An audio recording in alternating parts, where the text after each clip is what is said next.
Slashers have taken the mainstream by storm since the 70s and haven't stopped since. Despite its popularity in the horror genre, over time people have brushed it off as a genre that only provides the blood and guts of characters that you wouldn't root for most of the time.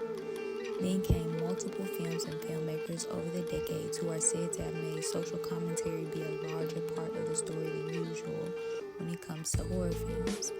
But the question that I ask myself is, have horror films always been elevated? Have slashers always been elevated horror?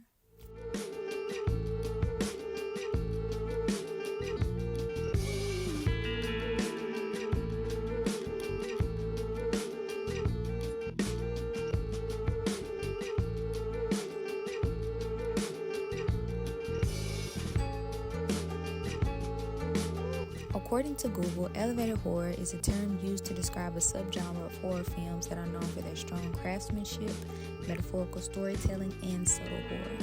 The term originated in 2019 to describe a series of horror movies released by the film studio A24. Some examples of movies that are considered elevated horror include Get Out, The Witch, Hereditary, and Midsommar. Right under that definition, it also says that the elevated horror is also known as art horror or art house horror. So I decided to click on the Wikipedia page for the term art horror, and to sum up the page, it basically says that art horror has always been a thing and is loosely historically related to J-horror and Italian giallo. I'm sorry if I pronounced that wrong. With the movement in the 2000s with transgressive films in France that had been described as an art house horror film movement, which is pretty obvious because humans have been alive too long and making films for too long for anything to be completely new and or original, especially in the film industry. The term art horror became more widely used during the 2010s, giving A24 credit for popularizing the subgenre of horror. And that term being popularized during that time most likely led to the first use of the term elevated horror in the early 2010s. But that led me to many different arguments when looking up elevated horror, like some asking why does it even exist, while others defend the use of the term. Now, I'm not gonna lie and say, that I read and gave a rundown of all of these articles, because this video is based on my own feelings and opinions, so it really shouldn't be taken as fact, I just wanted to make sure that I understood what I was giving my opinion on before opening my mouth. So after seeing what qualifies a horror film to be elevated horror, why can't slashers fall into that category?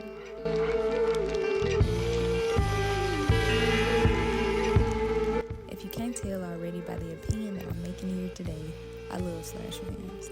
Halloween was the first film I saw that made me interested in films in general, so as a kid I just started binging every mainstream slasher film I could get my hands on.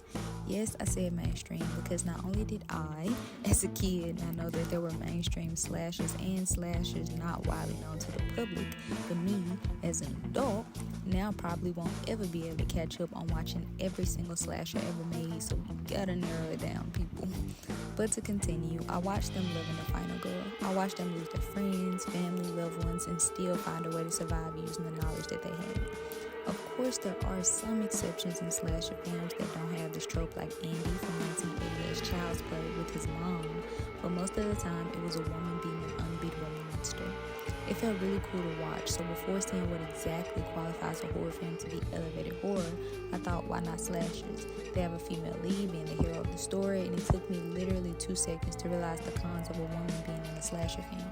From putting the most pure and innocent female character as the final girl, and I definitely put that in quotations because I made an entire video on that trope. I'll add it to the screen, but what does pure and innocent even mean? Like, I'm not even gonna spiral with it. Then you have guys saying the weirdest things to any woman on the cast, but still being able to get the girl, and other things like having the female cast members be used for nudity in the film. All these weird things done with other female characters outweigh the awesome survival instincts of the final girl in the film, so much so that we can't grow to appreciate her dedication to survive. Then I thought to myself that the qualifications are there, I just know that they are.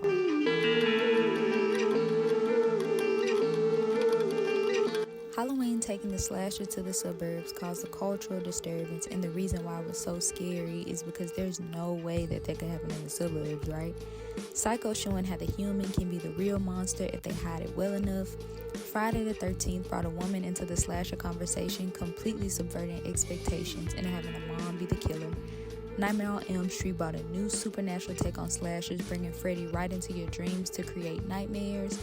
Child's Play being created because of the hate that the creator had for consumerism. Candyman, this will be the only time you ever hear me say this because I'm not risking it. Addressing multiple social commentary points with some focused on lower income minority communities.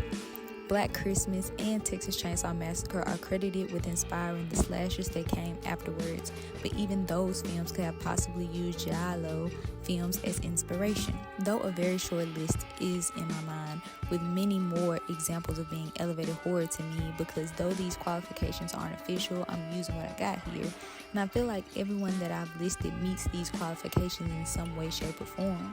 So why don't people think of these slashers when it comes to horror having something to say?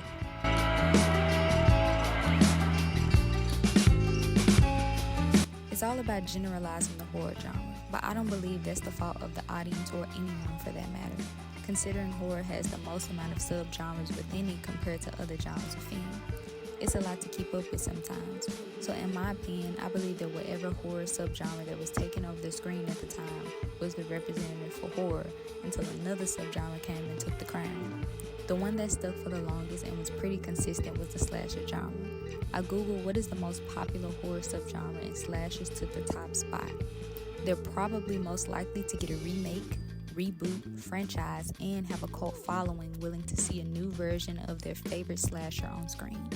Now you say this wouldn't matter, but to me if you see ads and commercials constantly talking about slashers, then you would assume someone wants to watch and that it must be pretty popular, leaving the slashers to be the default representative for the genre. You can mention any slasher, Jason, Michael, Freddy, Leatherface, etc. Even people who haven't seen those films know exactly where they come from. Now, as I referenced before, the slasher film has a lot of different cons when it comes to what goes on in them. That probably subconsciously leaves them to assume that that's what the horror genre is, the cons of slasher films. And depending on which slasher film they saw, because there were a lot of slasher films that hopped on the hype train for popularity and money and were not well received by audiences. They already felt like they had an idea of what slashers, aka horror, is like. So assuming that people saw the horror genre as this cheap thrill ride with no actual meaning or effort put behind it, they decided they wanted horror that felt more elevated than the horror that you usually see.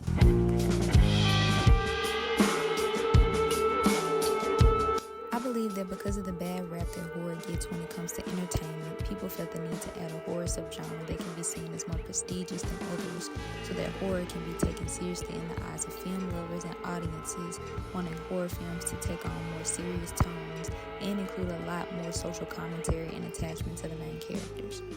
I do believe that already existed within the horror genre, however, I'm not against seeing the way modern cinema does it either. I like slashers, whether they include more serious tones and really artistic themes, or if it's just something fun and scary to watch and pass the time, as long as it's tasteful and effort was put into it. I stand by my opinion that slashers have always been elevated, especially since a lot of them started with the foundation of using the reflection of society and humans to bring the horror forward. Are they perfect? No. Did a lot of them have problematic ideas within them that needed to be changed? Absolutely. But with slashers being open to different routes and creativity now when it comes to telling the story, like the reboot of the Halloween franchise, or like when In a Violent Nature paid homage to the old slashers without being distasteful while answering the question we all wanted to know, what the heck was Jason doing the whole time? I hope to see more creative slashers on the screen with great stories that defy these cons we've seen. By the way, this video was not made to attack anyone or their opinions on film or say that this type of word shouldn't be used or should be used.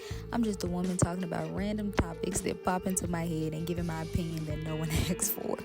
I just have to repeat this because I know how passionate people are about their films, so use whatever term you want. This is more for me to unravel my brain about the term elevated horror and what it means to me. If you made it this far, thank you so much for sticking around, and I hope you enjoy. Let me know what you think. Keep it kind and sweet. Happy spooky season, and peace.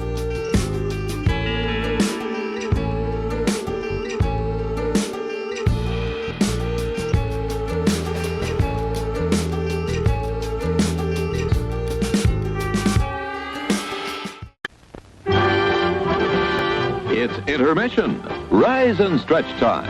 Time to refresh yourself and visit our snack bar. Got a yen for hot popcorn? Your favorite soft drinks are sparkling cold. The juicy Frank sizzling hot.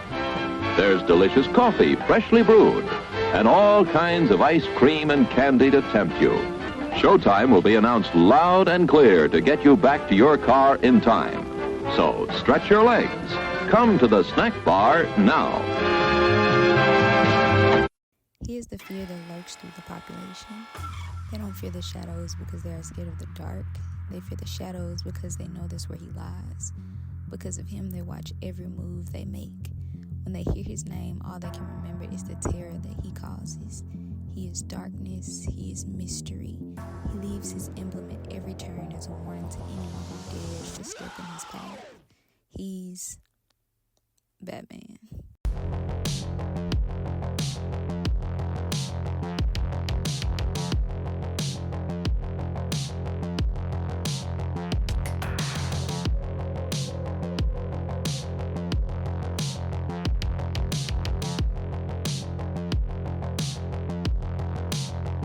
The only difference between Michael Myers and Batman, aka Bruce Wayne, is their motives.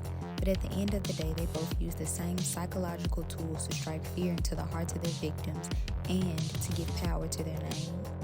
Though I don't think that it's intentional when it comes to Michael Myers, the results are all the same. In this video, I'm going to be breaking down how Michael Myers and Batman are the symbols of fear in their respective universes because they both use the same tactics, starting with what they're both known for: the darkness.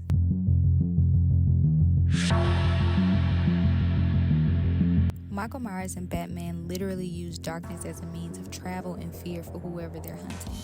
It's like they know that the human brain thinks of the worst thing when approached by darkness and shadows. Michael Myers uses the shadows more to travel, to hide, and to stalk his victims.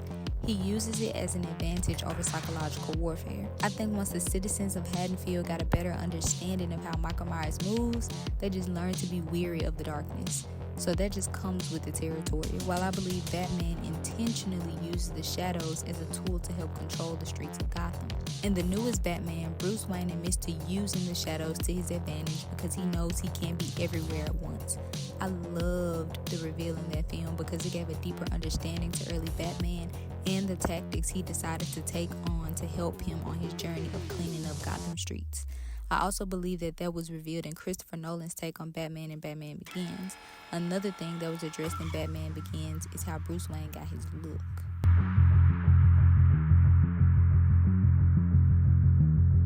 What is the last thing that their victims see when they take their last breath? Their iconic mask, of course. Now, Batman's choice in mask was definitely an intentional choice, especially if we refer to Batman Begins as our reference. Bruce Wayne says that it's time that his victims sharing his same fear, and I said, now that's A1 writing right there. Accompanied by his deep, raspy, and grungy voice, I just know anyone who comes into contact with him, their heart just flatlines. Michael Myers just grabbed his off the shelf, but the lack of emotion that it has is terrifying, and it matches his whole persona. Not a grunt, not a sound is made from that mask. The only thing that Michael Myers' victims see is the emptiness in his eyes, and the last thing they feel is the fear.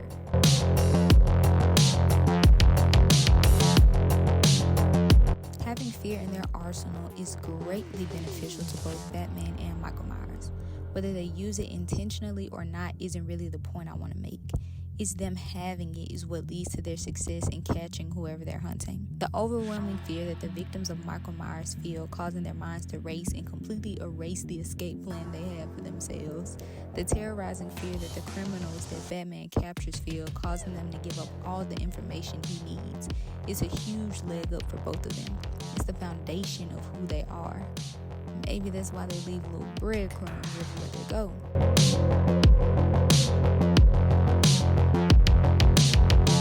I'm pretty sure I'm not the first person to notice this, but Michael Myers and Batman literally leave their victims for everyone to see when they've completed their task. Whether there be someone hanging from the wall, the ceiling, tied to a chair, or a bloody pumpkin on their head, they're gonna sign their name and let you know it's them who painted the wall with the blood, even if the victim isn't dead. It's a reminder that with them, that you won't ever be safe in the dark. I did try to find footage of Batman leaving criminals hanging up. For some reason, I could not find it, so I used footage of his literal emblem instead, which still has the same effect to me.